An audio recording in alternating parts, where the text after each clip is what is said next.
Hello and welcome to episode 86 of the Say Hey podcast, part of the Believe Podcast Network. I am Doug Hayes, aka Say Hey Doug. It is October 24th, 2022. Bringing in my co-host as Rob, always, Say Hey Rob. Rob, I'm off to a bad start, obviously. I can't read English. So how's it going, bro? Hey, man, it's hump day. Don't worry about it, man. We're going to get through this. Yeah, it's going great, man. Kind of waiting in sports purgatory right now. You know, we got that little 5-6 day layoff because those ALCS and LCS series got done so quick. So I keep having to remind myself that, okay, there's still a World Series to be played and not go right on to football and the NBA and all the other shit that I don't care about nearly as much. So, but yeah, a couple more days and we'll get some real baseball back going. But yeah, a couple eventful days out here about Aaron Judge. You hear about that stuff? Nope, haven't seen anything. I gotta say real quick to your point of like MLB, like, dude, whoever was tasked with doing the scheduling this postseason should, like, I don't know. I'll be nice. Like, they shouldn't be allowed to do anything fun for like a month. Like, dude, they had like early day games during the week, the last couple weeks. Then like they go, and I know it was anticipation if series went longer, like in the LCSs, but you're going from Sunday to Friday, no baseball. Like, dude, I would be pissed if I was the teams. I understand like a couple days off, kind of get rejuvenated, game one, refresh, boom, let's go. But it's not now. Like, you could have started midweek, and I know the NBA is getting going again, which is nice, but go like Tuesday or Wednesday. Like, I think game one should have been tonight. There's no NFL, NBA is every other night anyways, so whatever. But, tomorrow night there's NFL, probably would have been overshadowed by that. Then Friday, especially since it's Ravens Bucks. And then Friday, it's like, oh, it's the weekend. High school football is popular in this country, in case you didn't know. And oh no, let's have game one on Friday night, and then game two is gonna be set. Like, dude, what are we doing? And in case you couldn't hear, I feel like crap. So I'm sorry if my voice is bad. But Rob, yeah, go off of that. Sorry, dude. Yeah, man. I can give these guys a pass with the Friday starts because you anticipate those other series going longer. I understand that part. Sure. But the day games, I couldn't agree with you more, man. The day games, the NLCS and the LCS, what the fuck are we doing, man? You would never see any other sport do that unless it's the NFL on a Saturday or a Sunday with a playoff game. That's it. But yeah, baseball, NLCS, ALCS, get the fuck out of here. 11 a.m. our time. That's the worst shit. Yeah.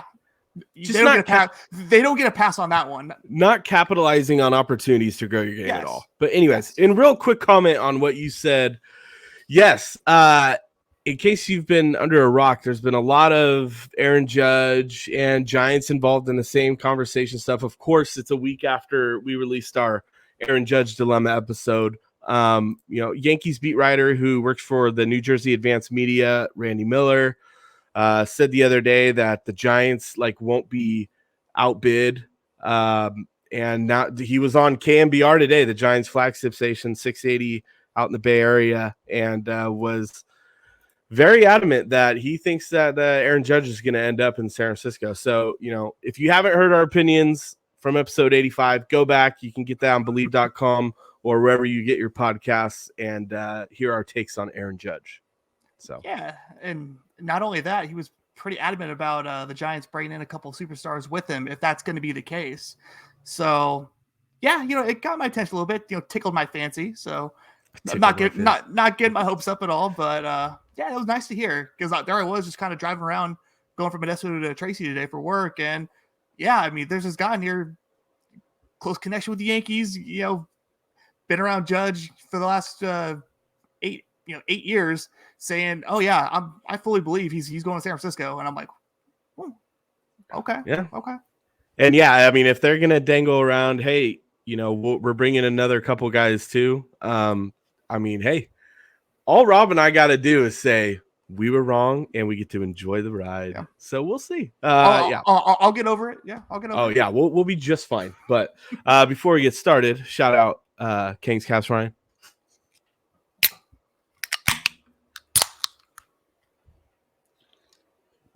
Oh, that's good. Rob, tonight I am sipping on a Firestone Melon Conspiracy. I love Firestone, and this is a really good hazy. This is actually the first time I ever tried it, that sip right now, and it was legit. Oh, I love Firestone. I love going down there into Paso Robles, going to their yes. brewery. But man, this is good. I'm a big Firestone guy, but I haven't tried this one yet. Very good. What are you drinking? Yeah. Firestone Union Jack. That's my go-to right there. It's Very my good one. favorite. My favorite. Yeah, no, I'm pretty lame night. I just got a Corona, so yeah, I've worked 6 days in a row now, so I'm kind of wearing down a little bit. So Do you at least gotta stay hydrated a little bit. Do you have a lime with it? Oh, the lime's already in. Don't worry about it. Okay, I was gonna say Yes. it's a sin to have Corona without a lime. Of course. All right. Well, so over the next couple episodes, Rob and I wanted to, and Rob brought up a good point pre-show about how we did kind of already talk about, players' seasons they just had. And so we're going to do a little bit of that again tonight, but in a different format. But we're also going to be looking more to 2023 than kind of looking back at 2022. So tonight we are going to start with the starting pitching rotation and talk about where it looks like it's forming into what it could look like in 2023, this next season. Obviously, this is the easiest one to cover first because this was by far the most successful unit within the Giants this year in regards to starting pitching, bullpen, everyday players. The rotation was very good overall. You had two like co-aces in terms of Carlos Rodon and Logan Webb. Rodon was 2.88 ERA, Webb with a 2.90 ERA, and then Alex Cobb was brought in and brought in as a 5 guy and ended up being the number 3 guy. He had a great year, a 3.73 ERA, and then Alex Wood was okay, and then of course Anthony DeSclafani was injured after just a handful of starts, and so we saw a lot of Jacob Junis get some starts, and then a lot of opening opportunities for guys like John Brebbia. So talking, about who we know is going to be here next year. We know that Logan Webb is going to be here. And who knows, our buddy Steven Risotto keeps hammering out, when is Webb going to get that extension? It could be this offseason. Who knows? But Carlos Rodon, and we'll talk about him a little later. He's obviously on that option, that player option that he's definitely going to decline and enter free agency. But Anthony DeSclafani will be in the rotation. He was brought back before this last season for a couple years after a pretty solid 2021. Alex Wood will for sure be there. And of course, Alex Cobb, who will make $9 million, will be in that rotation as well. So at this moment, going into the offseason, there are 4 cemented spots in the Giants rotation. As of right now, Rob, even before we get to the 5th guy that we think will be there, and of course, with this organization, that the Giants are going to want to have 1, 2, maybe even 3 guys readily available that can also start games, whether it be in Sacramento or in the bullpen for the Giants at the big club level. How are you feeling about those 4 right now? We got Webb, Cobb, Wood, and DeSclafani going into next year. All right. Well, you feel the best about Logan Webb. Obviously, he threw more innings this year than he has his entire career. So that was, a big step up for him. And he lost velocity towards the end of the year. I think we all saw that. He was getting hit around pretty good. Strikeout stuff wasn't quite there in August and September. But you know what? He's the best part of the rotation come back next year. But I also feel like he has the most pressure, because we don't know where the Giants are looking to add in terms of how much they want to pay for another starting pitcher. Yeah. I mean, if the rumors are true right now about them being adamant and committed to bringing in a few superstars, knowing this team's track record with bringing in reclamation projects with starting pitching, they might not feel like they have to go out and pay a lot of money for another big arm like the one they had in Carlos Rodon. Maybe they feel like maybe they're confident. They haven't shown it yet because like Steven has said, he Logan Webb hasn't got that extension yet, which we all feel like is coming pretty soon. But maybe they're gonna throw it into Webb's court and tell him, hey, you're going to be the ace of this rotation. We're going to go out. We're going to go get somebody else and fill this rotation. But we feel like we can get a lot out of those four and whoever else that they bring in. It's not going to be some scrub or anything. It's going to be a mid-level guy, probably a guy a lot like Alex Wood or Alex Cobb. But I feel good about those four coming back. I think the most pressure is going to be on Logan Webb to take that step up and be a bona fide ace, because I'm not convinced that they're gonna, go balls out for another top line starter. And the only question with Alex Cobb has always been his health. His stuff has been so good. He totally overperformed his contract this year, a lot like Discofani did last year. So I want to give him the benefit of the doubt and say I'm confident in him coming back next year if he can stay out there. I felt the same way about Discofani coming back into this year. Unfortunately, that didn't work out. He hurts his ankle, and I've kind of questioned this entire time how significant that was. I think he had some arm issues that they weren't really talking about. I mean, I don't know how you can justify missing that much time with a lingering ankle issue. I mean, that's one fucked up ankle. That's some Steph Curry shit, like way worse. to miss. Because he got rolled out for the season by like May. Yeah. Because I was like, just because of an ankle issue, and a lot of that didn't check out with me, and a lot of the writers and stuff, they just kind of stopped talking about Discofani. So yeah, I mean, I feel good about him coming back if he's healthy. He's under contract for another 2 years, so we got to deal with him one way or another. So and I think Alex Wood is probably the most reliable of knowing what you're going to get out of him, because he's kind of been the same pitcher now for about 4 years. He's not going to clip more than 4, maybe 5 innings in most starts. I mean, it's kind of been proven with his opponent's batting average, his third time through the lineup. He's got lit up pretty good, not just last year, but even in 2021. I mean, it was a glaring weakness in his game, but I would think most managers out there would take a starter like Wood, where he's at least going to give you good shit most of the time. His first 2 times through the lineup. So all in all, just simple answer for the question. I feel good about those 4 coming back, but especially with Discofani and Logan Webb, you need both of them to turn up a notch, because like I said, I'm not convinced that they're going to bring in another big arm to complement those guys. In regards to the top of the rotation, specifically talking Webb, again, he had a really good 2021, and then he had a really good 2022, and he was able to stay relatively healthy, make, I believe, what was it? How many starts this year? Of course, my numbers went away.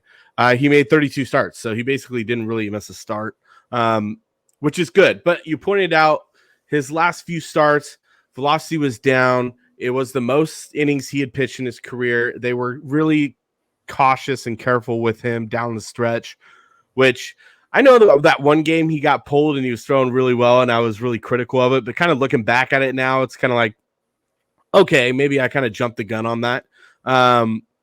But yeah, we know that Logan Webb is going to be fresh coming into spring training in 2023.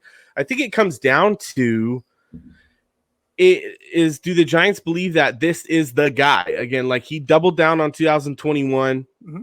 We know that at worst, like Logan Webb is a really good 2 starter. But it comes down to, is he the guy? Is he the ace? Because the other guys in the rotation, of course, and you talked about him, like Alex Cobb had a solid year, especially for what the Giants are paying him, and he's going to be around for another couple years likely. But Alex Cobb is a 3-4 starter. So is Anthony DeSclafani. So is Alex Wood. Maybe a couple of those guys 4-5. But in regards of Cobb, I would love if he can kind of be the 3-4 guy still. It comes down to, is Webb the guy? And if not, then they're either bringing back Carlos Rodon or someone bigger. if they're serious about competing next year. Because again, this was the strength unit of the club, but if they were to keep these four, especially with the injury history that Cobb, DeSclafani, and Wood have, they could find themselves in a hole quick. It doesn't matter what they add to the everyday lineup or the platoon line. No, I'm kidding. But yeah, I mean, this is something that they're going to have to really look at. We know that if this rotation stays healthy, they'll be okay. I am actually, I'm with you, and I think maybe we're in the minority of this because he does have a lot of haters out there, Anthony DeSclafani. If DeSclafani is healthy and there were, more than just the ankle, kind of like you pointed to, maybe there were some shoulder issues or something there had to be, man. Because he was completely different from what we saw the year before. If DeSclafani is healthy, like, we're going to get a pretty good starting pitcher. I mean, this guy in 2021, and again, he's had an injury history as well. But in 2021, like, he stayed fairly healthy. And the only time he struggled really were like 4 or 5 times against the Dodgers. Other than that, he had a fantastic year. And if we can get 80% of 2021 DeSclafani, like, sign me up, dude. He's going to be a great addition to the rotation in comparison to last year. And then, yeah, like Wood, like you said, he's an old reliable guy. You know what you're going to get from him. He can be really good or he can be really bad. And so, hopefully they can fix that third time around the lineup issue that he had this last year. I mean, he was getting tanked when he was getting seen for the third time. Yes. So definite decisions that need to be made. I'm thinking either they bring in a guy that can be the possible 3-4 guy or an ace. Just add someone at the level of Cobb, DeSclafani, Wood, or they're bringing in someone that's better than Logan Webb. Okay, so let me ask you, percentage-wise, what do you think the percentages of Farhan and these guys going out and bringing in a starting pitcher who's probably better than Logan Webb? Less than 5%. Less than 5%? I do. I think... I know, that's fine. Hey, we disagree on something. That's finally nice. But no, I don't know. My point being is I think the Giants are going to go spend a shit ton of money. If they're going to spend a shit ton of money, it's going to be on the batting order. And I mean, we're starting to see that kind of float out now. Again, you and I are on the we'll believe it when we see it boat, and we'll stick to that. But if they're gonna, push the payroll up towards $200 million, I think a lot of that's going to be, with the bats. I think that if they add bats, if they do add to the rotation at all, you're going to see possibly like another Cobb, DeSclafani, Wood, Jacob Junis kind of guy. It's not necessarily a reclamation project, but someone that's not going to break the bank open, No, that's my reasoning. Right. I know, and I agree. I don't think they're going to. But my percentage was going to is around like 25%, Ooh. So I think there's a chance because it's a glaring hole in when we're looking at this team. It's like, okay, they didn't make it with Carlos Rodon and Logan Webb. So if you take out Carlos Rodon, then shit, they're gonna have to fill that somehow. At least you would think. Would think so. Yeah. So, I mean, I'm thinking along the lines of a guy like Zach Greinke, somebody like that, somebody who's not better than Logan Webb, but who's pretty reliable and can get, 5-6 innings most starts without, getting the piss beat out of him. So, but yeah, after what I heard today from Randy Miller, yeah, I'm starting to think, okay, if they're that committed to bringing in bats around Judge, then yeah, I don't think that they're going to bring in a superstar pitcher. But if you would ask me this morning or yesterday, I would have said there's probably over a 50% chance that they were going to do that. But now there's still a possibility that they will, but how more unlikely now if that's their game plan in terms of wooing Judge to San Francisco with guys like Trey Turner and whoever else that they're looking at. Yeah, I mean, and not to stray too far away from the rotation talk, but we've heard like if the Giants were to add Judge, then they would try and bring in like a Trey Turner, which, dude, sign me up. I love Trey Turner. Yeah. And then, you know, we all like today we heard possibly Anthony Rizzo, but I'm thinking say for example, they bring in those three guys, Judge, Turner, and Rizzo. Like that's going to be at least 80 million right there committed to those three guys, at least. Oh, bare minimum. Yeah, I mean, because you're getting 35 to 40 plus with Judge. You're probably getting approximately the same with Trey Turner, who's 30. There's 60 right there. And then, I mean, so maybe 75 to 80. You can imagine Anthony Rizzo gets somewhere in between like 15 and 20 next year on a shorter deal. Mm-hmm. But then, yeah, so that puts you in the high 100s. And trust me, it's not my money. If they go beyond 200 million, fucking do it and spend the money and bring in some dudes. But I just think if, like, say those three guys are brought in, I don't think we're going to see and we'll talk about them in a sec, an opportunity of like a Carlos Rodon to return who's going to be approximately 25-ish a year over the next few years, or bringing in like some people saying Jacob deGrom. Like, I don't see that either. Verlander.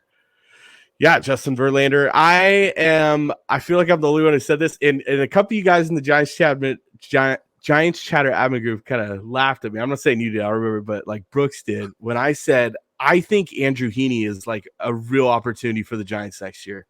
I mean, he had where were his numbers here?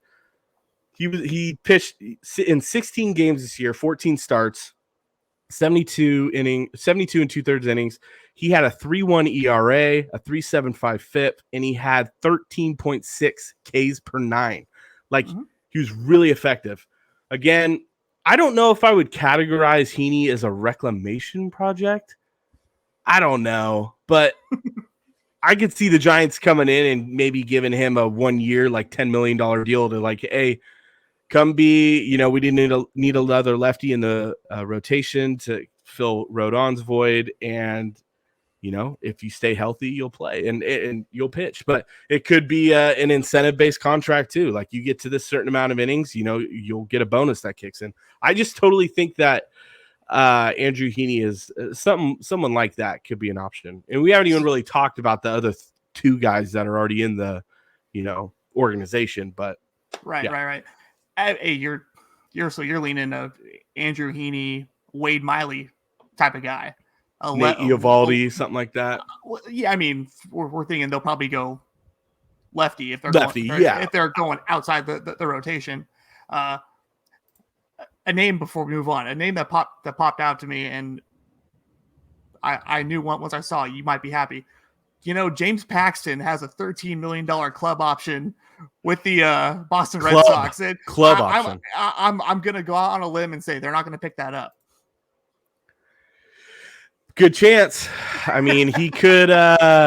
Not that rotation's really good by any means, but yeah, I mean, after his injuries the last couple of years, he's probably not worth that $13 million. He may have to take something a lot cheaper, which I remember before last offseason, you and I wanted James Paxton. I know. And I think I brought it up. I think we were like in the 1 year, $10 million area with it or something like that. Like, he may actually get less than that now. So, I don't know. Maybe he's next year's Carlos Martinez. I don't know. But I would like to have like a second lefty in rotation. I mean, but that's just me. But let's talk about like the guys who were here this last year. First, Carlos Rodon. I again, of course, the 1 year he's with the Giants, he makes every single start. I'm not even talking about the last one where he was scratched, because he totally could have pitched if they needed him to. I'm pretty damn sure. Don't quote me on that. But dude had a great year. He was dominant. He was throwing mid to high 90s pretty much all year. I mean, he stayed healthy. This was the year that Carlos Rodon is totally capable of health pending, and he stayed healthy this year, and it paid dividends. I mean, it paid off for the Giants. I mean, it probably kept them in the wild card race, longer than it probably should have. Yeah. But he was so good this year. He was really good. And he's going to decline that $22.5 million option for 2023. And he's probably going to go get a 4 or 5 year deal. I would say at probably that's the minimum, the 22-ish a year. He's probably going to make upwards of 25. I think there are going to be multiple teams in on him that might up the bidding war a couple $1 million. So do I think Rodon can come back? I think he could, but the odds not very good because, like we kind of mentioned a couple minutes ago, I think the Giants, if they're going to spend a lot of money, it's going to be on the offensive side. And I don't know if that would leave them much to bring back a guy like Carlos Rodon. Would I like to have him back? Sure. But I also do fear, those injuries are going to creep up at some point. And again, this was kind of like an anomaly year if you compare his previous years with like the White Sox. He does not stay healthy, and of course he did this year. And like, I hope he doesn't, because he's great for baseball. He's fun to watch, but Carlos Rodon likely is going to get hurt again significantly in the upcoming future. So that's my thoughts on Rodon. Okay, well, yeah, that's one way to put it. I hope that doesn't happen. Well, neither of us hope that happens. Yeah. But yeah, I agree with you on this one. I think he's out of the Giants' price range when it comes to pitchers. It's just yes. I mean, they can go out and try to woo a Clayton Kershaw, like another guy, somebody like that. I'm not saying him, but like somebody like that, if they're really looking to fill that lefty void, like we were just talking about. But they've had too much success with, getting pitchers on the cheap and pitchers who want to come to San Francisco and we'll say, okay, yeah, I can do this for a year or two and try to up my stock, and then I'll get the fuck out of here, which is exactly what that's what Carlos Rodon's doing. And then maybe they'll get rewarded the way DeSclafani and Alex Wood did. So there's so much more appeal with coming out to San Francisco to pitch. So yeah, I mean, you say there was a less than 5% chance of bringing in somebody better than Webb. I couldn't agree more on with that number when it comes to Carlos Rodon. There's no fucking way he's coming back. Okay. When you started talking about him, you said something that I really liked, and you said maybe Rodon may be out of the price range of a starting pitcher that the Giants are willing to pay. Yes, They could go give multiple bats 35 plus a year over the next however long. But yeah, for a starting pitcher, because it's not their biggest need, and we'll kind of transfer into why it may not be, because guys like Jacob Junis, and he could be brought back. He's arbitration 3 level guy this year. So, what was his arbitration? I think it's approximately like $3.3 million, which is not much. They may just tender him and give that to him. Or they can non-tender him and try and, spend a little less. I know he was injured for a little bit, for like a month or two in the first half of the season. But Jacob Junis showed signs of like pretty darn good pitching. I was worried that he would kind of revert back to Kansas City Junis after his injury, and he kind of came out of the gate when he came back not so great, but I think he finished the season okay. He showed glimpses of like pitching well. 17 games this year, started in 23 appearances, 112 innings, a 4.42 ERA, a 3.65 FIP. So, just another guy that got bit by that Giants defense this year. Yeah, no kidding. But yeah, so I could definitely see the Giants bringing back Jacob Junis, and it doesn't mean he's the 5 guy, but it means that, they could start him in Sacramento, or he could be one of the guys in the bullpen that, hey, we need 2 or 3 innings out of you. Come on in, and we'll see. So Jacob Junis, what are your thoughts on him? Definitely, I see him as being that long relief guy on opening day. He'll take that Sam Long role, I believe, because I think I don't know what the future holds for Sam Long, but I think Junis takes that. Ideally, Junis takes that long relief role on opening day. They just did such a great job with him last year, basically telling him they eliminated his fastball because it was so bad. In years past, he was throwing that slider pretty exclusively. So yeah, that injury. I forget who he got injured against, but remember, it might have been the A's. I don't remember who the hell it was. I thought it was the Marlins. Maybe it was the Marlins. Yeah. It might be one of those starts where Sean Jelly came in when he got called up. But yeah, he struggled a little bit coming back. He had that really, really bad outing against the Padres, which to me, I don't know if that was that day game in San Diego in August where the Giants were kind of still hanging by a thread, and the Giants scored like 5 runs off of Sean Manaea early. And That's right. Then Junis came out, and I think he gave up like 6 runs before they even got an out.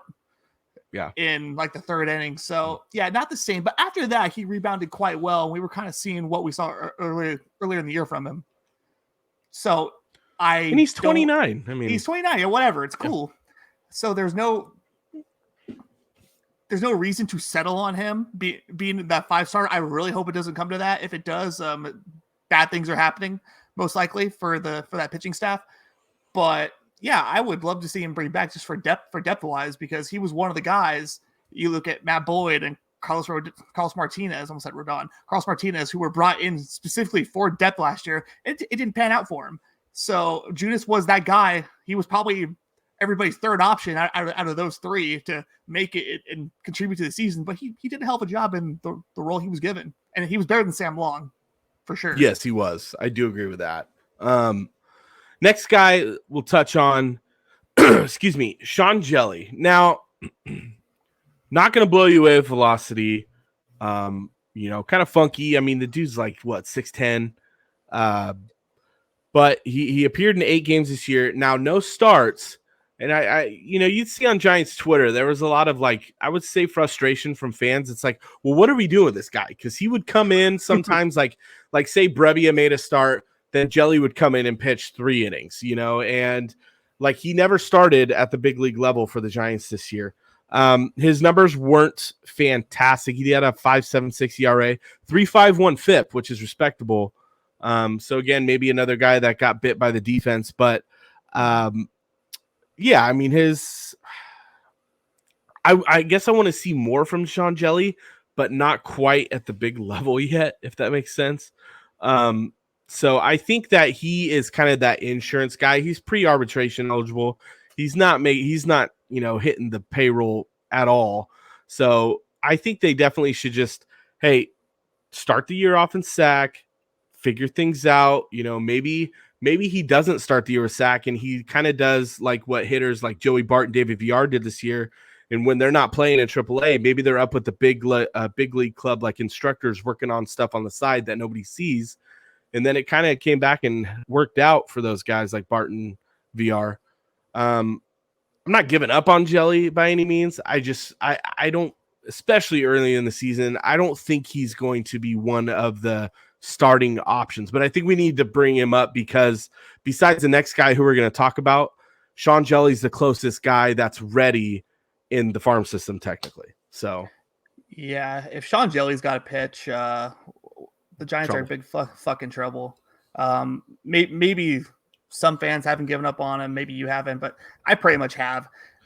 Basically, there down the stretch, if they weren't willing to give him a start, like what the fuck was the point of having John Brebbia go out there 1 inning and then putting Sean Jelly in a meaningless game? That is the dumbest shit I've ever seen in my life. And I get it if you're in a pennant race and this is something you've been doing all year, but this guy is a big fat question mark, on your farm, and you're not willing to give him a start ever, even when you're 40 fucking games out of first place.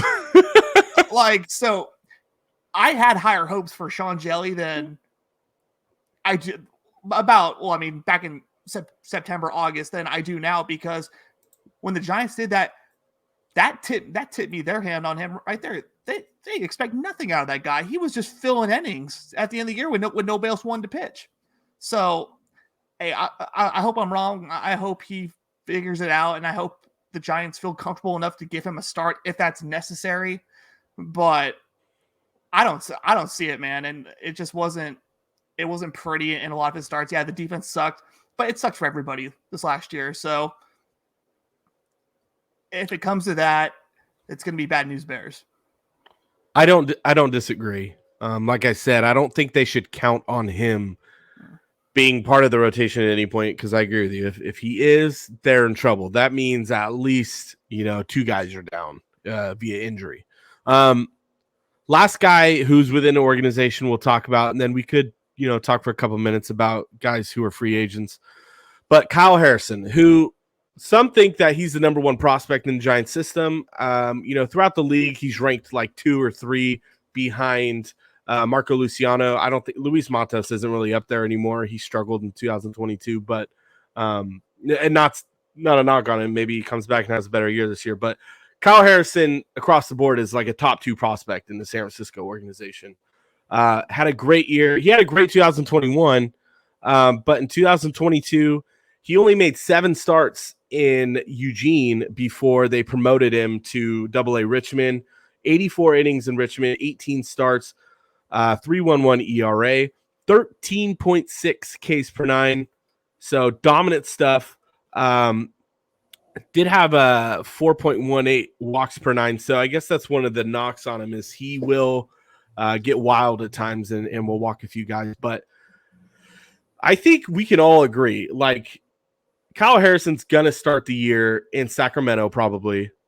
And I don't know how many starts it is. I think it depends on how desperate they are in need of a starting pitcher from within, instead of like if they don't sign someone this offseason.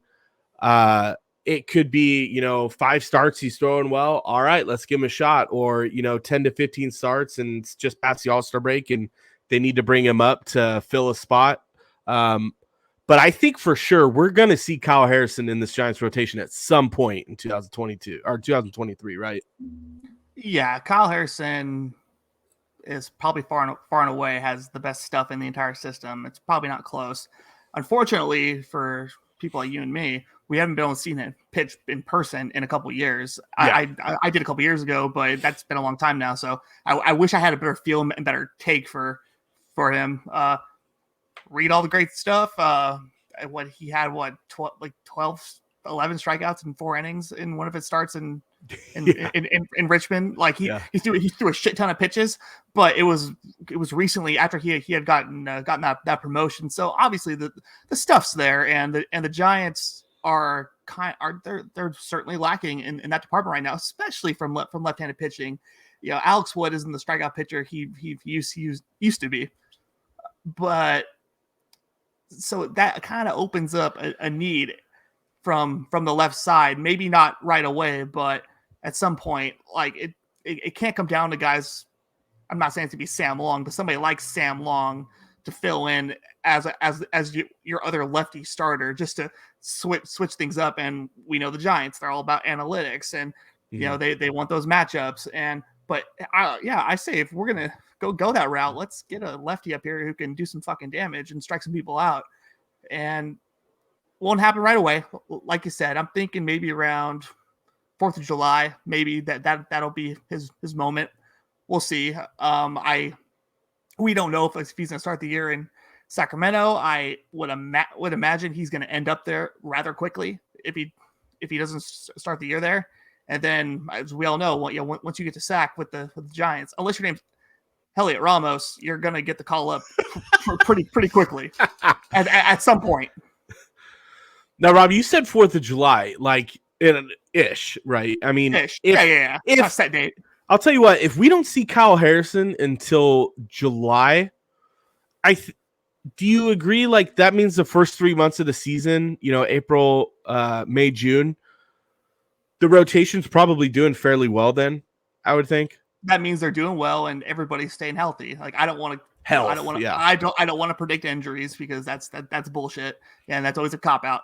But I'm assuming, especially because they're all under contract too. There's at least 4 guys. We don't know who the fifth guy's going to be yet, but they have 4 guys who are making money on the big league roster as of right now. So if they're all healthy, they're all going to be pitching.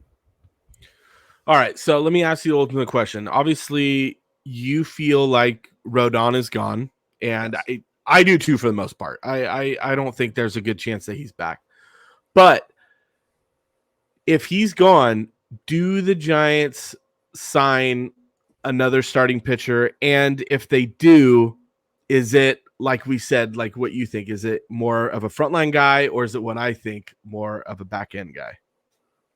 I think it's more of a back end guy.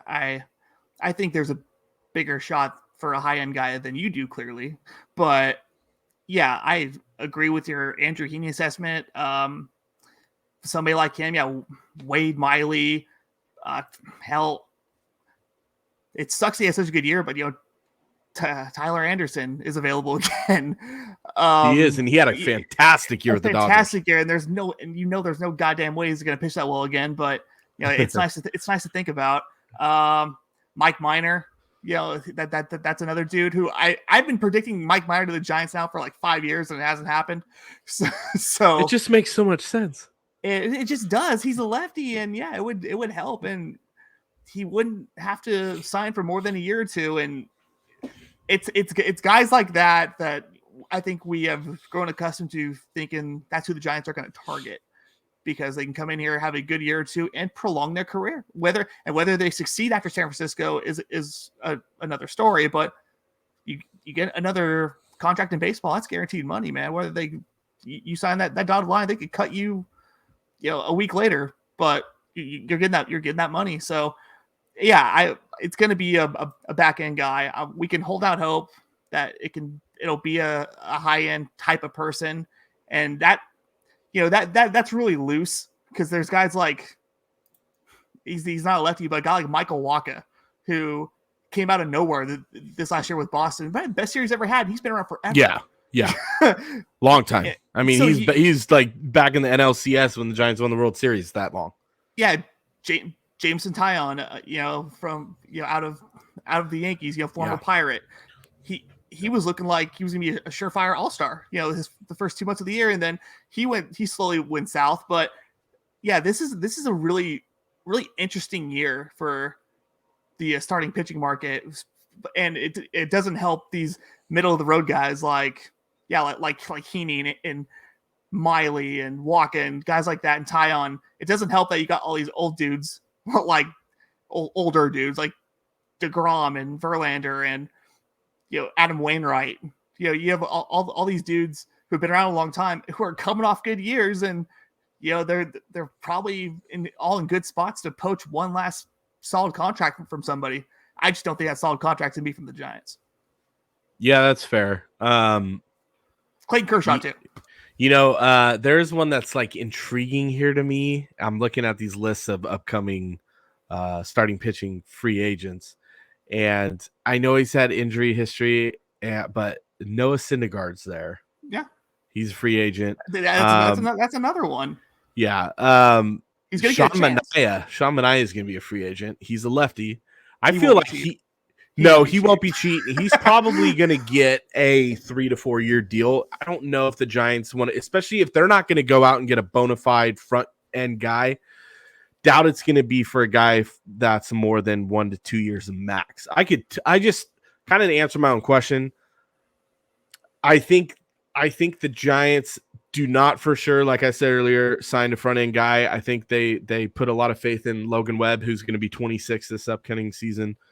And hoping that guys stay healthy and Kyle Harrison's ready to go maybe for that second half of the season and can stay up. Cause I think that, again, I'm with you. We haven't seen Kyle Harrison pitch in person in a while.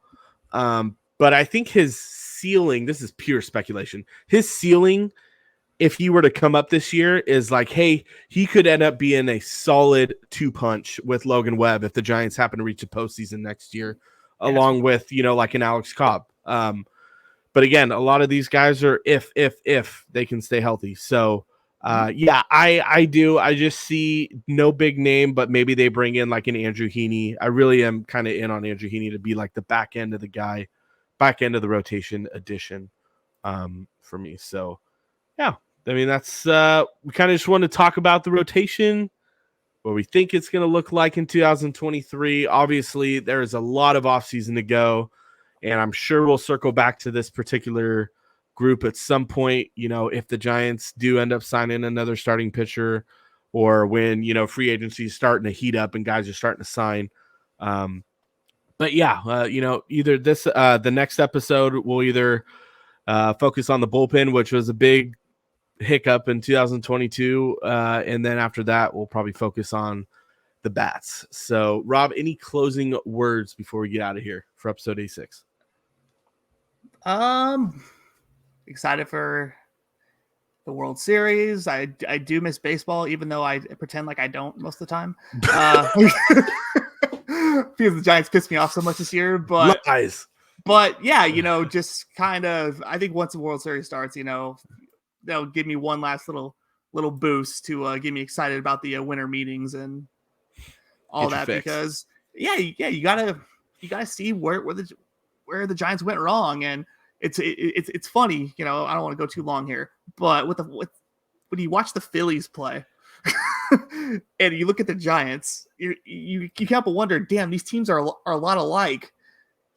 All they are, it's a squad of DHs. But what did they do? They found a way to get in, and here they are. The Phillies don't play any defense either. The Giants were like probably the worst team in baseball this year playing defense. The Phillies were pretty close as well. I mean, they kick the ball around all the time.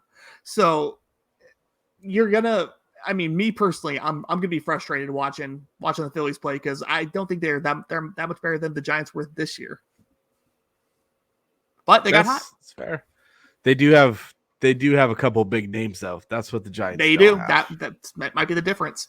Yeah. So hey, make sure if you want to listen to our past episodes, go to believe.com, or you can find your podcast wherever you get podcasts. Subscribe to us on YouTube, Say Hey Podcast, so you can get notified whenever a new episode is out. Thanks for joining in as always. For Say Hey Doug, Say Hey Rob, thank you, and until next time, go Giants. Go Giants. Say hey, say who, say Willie, say hey, say who, swinging at the plate, say hey.